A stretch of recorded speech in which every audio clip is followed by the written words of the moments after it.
ధనురాశి వారికి రాశి ఫలాలు ఈ రకంగా ఉన్నాయి. ఈ వారం కొన్ని మార్పులు జరుగుతున్నాయి. గ్రహ సంచారంలో చాలా మార్పులు వచ్చాయి. గ్రహ సంచారంలో మార్పులను ఆధారంగా చేసుకుని శని కేతువులు ధనుసులో ప్రవేశించి ధనుసులో సంచారం జరుగుతుంది. వ్యయంలో దేవగురు అయినటువంటి బృహస్పతి, ద్వితీయంలో శుక్రుడు, తృతీయంలో రవి, చతుర్థంలో బుధుడు, పంచమంలో కుజుడు, సప్తమంలో రాహువు. ఈ రకమైనటువంటి సంచారం జరుగుతుంది. ఈ రకమైన సంచారాన్ని దృష్టిలో పెట్టుకుని ఈ వారం ఉన్నటువంటి పరిస్థితి ఏమంటే ఏలినాటి శని యొక్క ప్రభావం తీవ్రంగా ఉంది ధనురాశి మీద. ఏలినాటి శని యొక్క ప్రభావం చాలా తీవ్రంగా ఉంది కాబట్టి ఏలినాటి శని యొక్క ప్రభావం నుంచి బయటపడాలి అంటే పంచామృతాభిషేకం పైసా సర్వసౌఖ్యాన్ని అనే శాస్త్రవచనాన్ని అనుసరించి పైసా అంటే పాలతో గనక శివుని గనక అభిషేకం గనక చేసినట్టయితే సర్వసౌఖ్యాలు అనేటి శాస్త్రవాక్కు అది. ఈ శాస్త్రవచనాన్ని అనుసరించి పంచామృత అభిషేకాలు నిర్వర్తించుకోగలిగినట్టయితే చేసినట్టయితే స్వయంగా చేసుకోగలిగితే అదృష్టమే.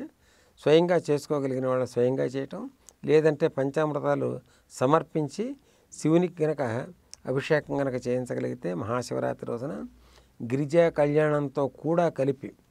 కారణం ఏంటంటే సప్తమంలో రాహు యొక్క సంచారం మొదలవబోతోంది. సప్తమంలో రాహు యొక్క సంచారం ఉంది కాబట్టి గిరిజా కళ్యాణంలో తప్పనిసరిగా వీరి యొక్క భాగస్వామ్యం ముఖ్యం. తద్వారా రాబోయే సమయంలో చిన్న చిన్న అసౌకర్యాలు కనుక ఉన్నట్టయితే అవి తొలగిపోయే అవకాశం ఉంది. ఎక్కడన్నా కనుక ఉత్సవం కనుక జరుగుతున్నట్టయితే ఆ ఉత్సవంలో చాలా ఉత్సాహంగా పాల్గొనటమే కాకుండా పల్లకీని మోయాలి.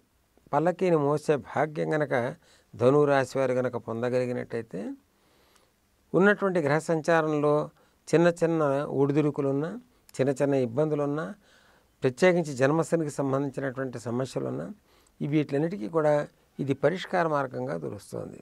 కాబట్టి ధనురాశి వారు పల్లకి చేయటం అన్నమాట. గిరిజా కళ్యాణం రోజున ఆ పల్లకి కనుక మోయగలిగినట్టయితే, కొంత దూరం ఉన్నా మోసినట్టయితే అది లాభపడే అవకాశం ఉంటుంది. తద్వారా సాంబ సదాశివుని యొక్క కృప లభించే అవకాశం ఎక్కువగా ఉంది. మకర రాశి వారికి రాశి ఫలాలు ఈ రకంగా ఉన్నాయి. ప్రత్యేకించి ఈ వారం కొన్ని మార్పులు ఉన్నాయి కాబట్టి మకర రాశికి ఆరింట రాహు యొక్క సంచారం, వ్యయంలో శనికేతువులు, లాభంలో దేవగురు అయినటువంటి బృహస్పతి యొక్క సంచారం, రాశిలో శుక్రుని యొక్క సంచారం, ద్వితీయంలో రవి యొక్క సంచారం, తృతీయంలో బుధుని యొక్క సంచారం, చతుర్థంలో కుజుని యొక్క సంచారం. ఈ రకమైనటువంటి సంచారం ఈ వారం ఉంది. జన్మశనికి సంబంధించినటువంటి చాలా ఎక్కువైనటువంటి ప్రాబల్యత ఎక్కువ కనబడుతుందంటే జన్మశనికి సంబంధించినటువంటి ఛాయలు ఎక్కువగా ఉన్నాయి. అంటే ఒక మానసిక ఆందోళన, మానసిక అశాంతి, కొంత మనోధైర్యం నిబ్బరాన్ని పోగొట్టుకోవటం, అకాల భోజనం, ఆప్టిక్ నర్వస్ అనమాట, అంటే కంటికి సంబంధించినటువంటి నరాలు గుంజినట్టుగా అనిపించడం, ఇటువంటి సమస్యలన్నీ కూడా మకర రాశి వారికి ఎక్కువగా కనబడుతున్నాయి. నేల మీద పడుకోవాలనుకోవటం, సరైనటువంటి సమయంలో తిండి లేకపోవటం, తిండి తినలేకపోవటం, తిండి తినాలన్నా అవకాశం లేకపోవటం, ఇవన్నీ కూడా మకర రాశి వారికి ఎక్కువగా కనబడుతున్నాయి. ఇవన్నీ సమస్యలు. ఈ సమస్యలు మనం తెలుసుకుని మరి పరిష్కారం లేకపోతే శాస్త్రం అనిపించుకోదు కదా. మరి వీటికి పరిష్కారం ఏమిటి? పరిష్కారం తెలుసుకోవాలి అని అనుకున్నప్పుడు మకర రాశి వారికి ఈ వారం ఒక మహత్తరమైనటువంటి రాజయోగాన్ని ప్రసాదించగలిగినటువంటి రోజు ఉంది. అదే మహాశివరాత్రి. మహాశివరాత్రి కృష్ణంగారక చతుర్దశి 4వ తారీఖు 5వ తారీఖు. ఈ 2 రోజులు విశేషంగా లాభాన్ని ప్రసాదించగలిగేటటువంటి సమయం అన్నమాట ఇది. కాబట్టి మకర రాశి వారు బిల్వంతో శివుని గనక అర్చన చేసినట్టయితే అది విశేషమైనటువంటి లాభప్రదానంగా తయారవుతుంది. ఏ రకమైనటువంటి ఆర్థికమైనటువంటి ఇబ్బందులున్నా అవి తొలగిపోయేదానికి దోహదపడుతుంది. బిల్వోదకంగా కానీ, బిల్వ వృక్షానికి సంబంధించినటువంటి అర్చన కానీ, లేకపోతే బిల్వంతో శివుని అర్చన చేయటం కానీ, ఇవి మహాశివరాత్రి రోజున చేయటం, ఉపవాసం ఉండి నియమాన్ని పాటిస్తూ శివరాత్రి రోజున శివుని కనుక అర్చన కనుక చేస్తే శివునాజ్ఞ లేనిదే చీమైనా కుట్టదు అనే ఒక సామెత ఉంది. సాంబశివునే కనుక అర్చన కనుక చేయగలిగితే మకర రాశి వారు తద్వారా ఏ రకమైన అసౌకర్యం ఉన్నా కూడా ఆ అసౌకర్యాల నుంచి బయటపడే అవకాశం మెండుగా ఉంది. కాబట్టి చిన్న చిన్న ప్రక్రియలు స్వతహాగా చేద్దామని చెప్పి మనం కల్పించుకొని చేయాలి, పూనుకుని చేయాలి. అంటే ఒక ఉత్సాహం తెచ్చుకొని చేయగలిగినట్టయితే మకర రాశి వారికి అమృత తుల్యమైనటువంటి సమయం ఎదుర్కొండా ఉంది. ఆ సమయానికి సంబంధించినటువంటి పర్వదినాలు ఈ వారం వస్తున్నాయి. ఈ వారం వస్తున్నాయి కాబట్టి ఇవన్నీ సూచించడం జరుగుతుంది. బిల్వానికి సంబంధించి బిల్వార్చన, సాంబ సదాశివుని బిల్వార్చన, లక్ష బిల్వార్చన అని చెప్పి చేస్తూ ఉంటారు దేవాలయాల్లో. అటువంటి బిల్వార్చనలో వీళ్ళ భాగస్వామ్యం చాలా ముఖ్యం. బిల్వాలను ఏరి తేవటం, బిల్వాలను శుద్ధం చేసి ఇవ్వటం, బిల్వాలతో అర్చన చేయటం, ఇవన్నీ కూడా ప్రత్యక్షంగా కానీ పరోక్షంగా కానీ ఏది చేసినా కూడా మకర రాశి వారికి అది లాభాన్ని చేకూరుస్తుంది. తద్వారా చిన్న చిన్న అసౌకర్యాలు ఉన్నాయి గ్రహ సంచారంలో, ఆ అసౌకర్యాలు తొలగిపోతాయి. కుంభరాశి వారికి సంబంధించినటువంటి వార ఫలాలు ఈ రకంగా ఉన్నాయి. ఈ వారం అనేక రకమైనటువంటి మార్పులు జరిగాయి. ఈ మార్పులో చాలా ముఖ్యమైన ఘట్టం ఏంటంటే రాశిలో రవి ప్రవేశం, రాశిలో రవి సంచారం జరుగుతోంది. ద్వితీయంలో బుధుడు, తృతీయంలో కుజుడు, పంచమంలో రాహువు, వ్యయంలో శుక్రుడు, లాభంలో శని కేతువులు, రాజ్యంలో దేవగురువు అనేటువంటి బృహస్పతి యొక్క సంచారం. ఈ సంచారాన్ని దృష్టిలో పెట్టుకుని కుంభరాశి వారికి మహత్తరమైనటువంటి రాజయోగ సమయం నడుస్తున్న మాట వాస్తవం. మరి జన్మజాతక రీత్యా కానీ లేకపోతే దశాంతర్దశాన్ని బట్టి కానీ ఏదైనా చిన్న చిన్న అసౌకర్యాలు కనుక ఉన్నట్టయితే ఆ అసౌకర్యాల నుంచి బయటపడగలిగే అవకాశం మహాశివరాత్రి ప్రసాదిస్తుంది. మహాశివరాత్రి రోజున కుంభరాశి వారు సుగంధోదకంతో గనక సాంబ సదాశివుని గనక అర్చన గనక చేస్తే, అభిషేకం చేస్తే, సుగంధోదకం అంటే మంచి చక్కటి గంధం అరగదీసి చేస్తే చాలా విశేషంగా లాభిస్తుంది.